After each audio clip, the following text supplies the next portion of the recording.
All right, I will say good morning. Let us begin. We are continuing in today's Mishna Yomi. Meretz Hashem, Brachos, Perek Beis, Mishna Ches, and Perek Gimel, Mishna Aleph.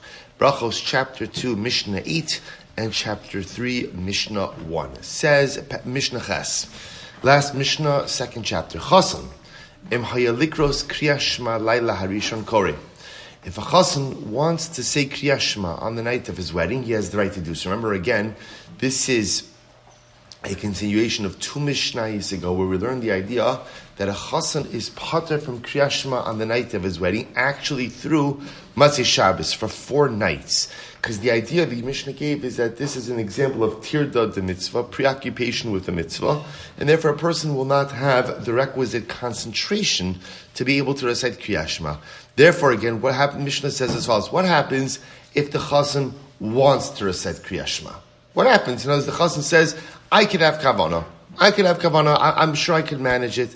So the Tanakama, the first opinion of the Mishnah, says that the chassan wants to go ahead and say Kriyas Shema on the night of his wedding, Koreh, he has the right to do so. In other words, the Tanakama holds that, and by the way, this is the way Rabbi Gamliel himself conducted himself earlier on, 2 Mishnayos ago. He said Kriyas Shema on the night of his wedding.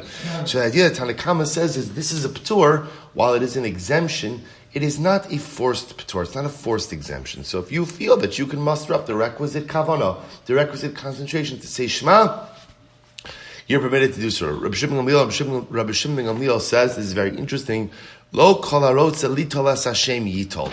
So literally translated, it means, not everyone who wants to take the name could take the name. Now I will say it's interesting because when you read the Mishnah, you assume what does Shem refer to? What does Shem refer to?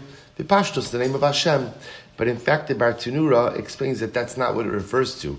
Instead, he says over here, Lo rotze Hashem. Shem is the name of being a chassid or a Talmid Chacham. In other words, Rabbi Shimon is saying is as follows: to say that you're the kind of person who is able to muster up the requisite concentration to say Shema even on your wedding night is making a statement about who you are and where you're holding.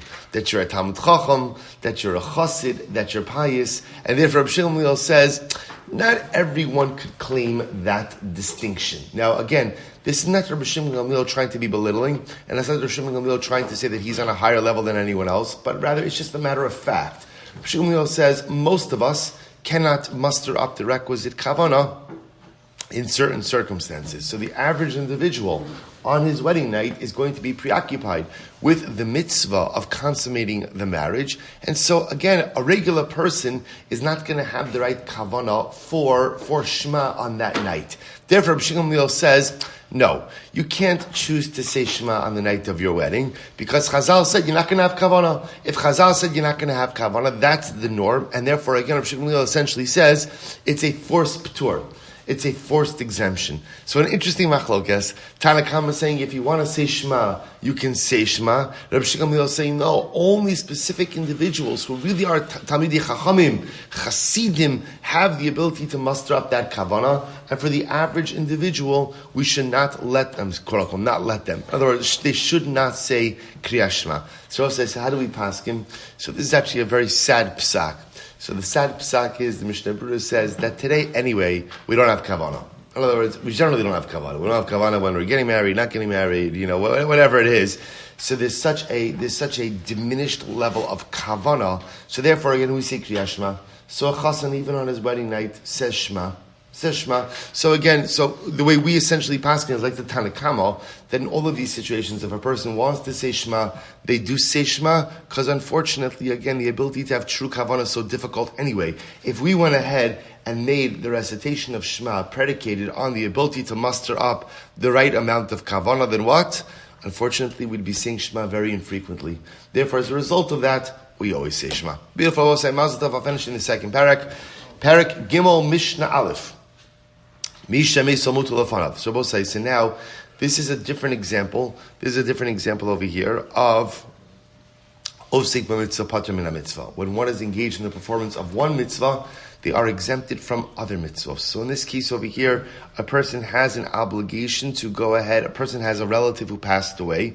So it's not talking about aninos, right? Per se, that's a different discussion. But this is talking about a person has a relative who passed away, and the obligation of burial devolves upon that particular individual. So that's Misha Meisomut Telefonov.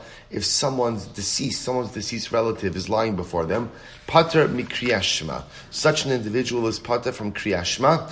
And ultimately, again, the idea behind that is, since I am tarud, since I am preoccupied with the needs of the burial, that's called Osik b'mitzvah, Pater min mitzvah. Once I'm engaged in the performance of one mitzvah, I'm exempt from another. Uminat tefillah, I'm also exempt from Shmona Esrei, from tefillah. Uminat tefillin, I'm also exempt from tefillin. But I will say that interestingly enough, the exemption from tefillin is a fascinating exemption as well. This also seems to be an osek b'mitzvah, patra min mitzvah, right? I'm engaged in the performance of one mitzvah, so by definition I'm exempt from other mitzvahs. Now the truth is, I will say, it happens to be an onein, right? A person between death and burial is really exempt from all positive mitzvos. Just the Bartanura points out, the Mishnah is only recording like the very significant ones. I'm pater from Shema, I'm pater from Shmona Esrei, I'm pater from Tefillin. And I will say this is indeed halacha l'maisa today.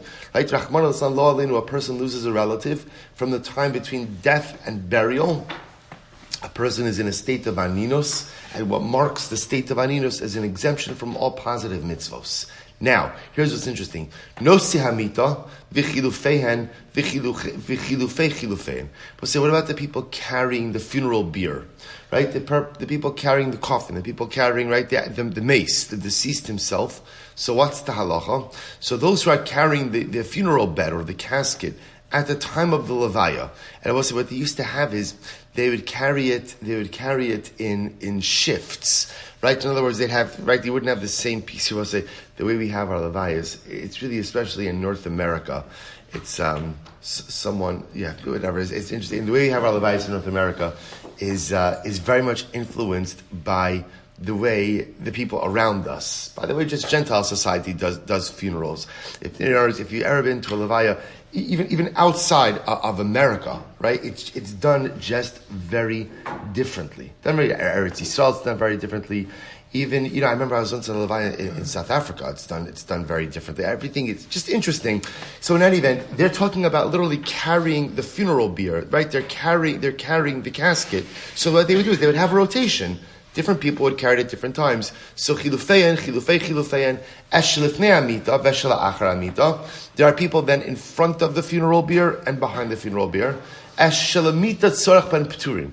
Anyone who is serving a specific need in helping to carry the funeral bier, pater. Because we both said the idea over there is that what? Osik b'mitzvah, pater min mitzvah. I'm engaged in the performance of a mitzvah, and therefore I'm exempt from other mitzvahs.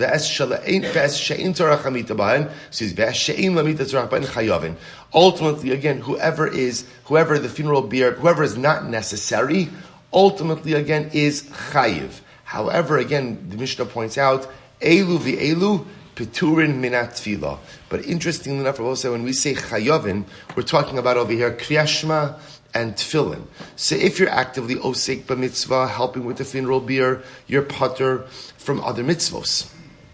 Right, but at the end of the day, if you're not needed for the funeral bier, then halacha l'maisa, in other words, what do you mean you're not needed? You're there, but you're not actively carrying right now, then ultimately, again, you will be chayiv. However, the Mishnah says, elu v'elu. Now, interestingly enough, elu v'elu means both those carrying the funeral bier, as well as those accompanying the casket, peturin min hatfila, are exempt from Shmona Esrei. Now, wherein lies the distinction? Shmona Esrei, as important as it is d'Rabbanan. Kriya Shema and Tefillin are d'oraisa. So therefore, again, if you're involved in the levaya at all, whether you're carrying the casket or you're just escorting it, you're going to be pater from Shmona Esrei. But halacha l'maisa, the only time you're exempted from a mitzvah d'oraisa, like Kriya Shema or Tefillin, is when you're actively involved in carrying the mace. All right, we'll stop over here. Shkayach. We'll pick up Emir Hashem tomorrow. Actually, I have to figure out what we'll do about Shabbos. All right, we'll figure that out. Shkayach,